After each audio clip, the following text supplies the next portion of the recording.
Hi, first of all, I would like to thank to God to make this happen, to buy this building, and also I would like to thank for the first person, Dr. Jim Ryan, when I moved up to the North Arkansas, and he is the one who helped us, and in order to get a 501c3, and he tried the best, and we got everything. And I would like to say thank you very much, Dr. Jim Ryan.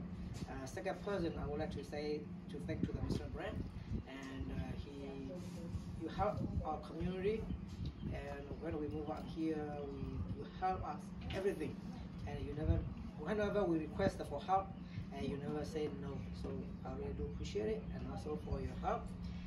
Without your encouragement and also your help, I think this building not going to be happening in this time, but you help us. And also I would like to thank to the pastor church and to bring the fuel and also up this building.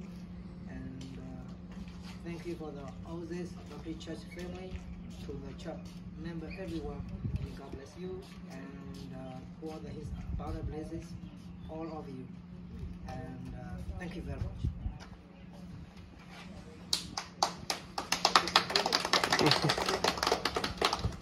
Okay.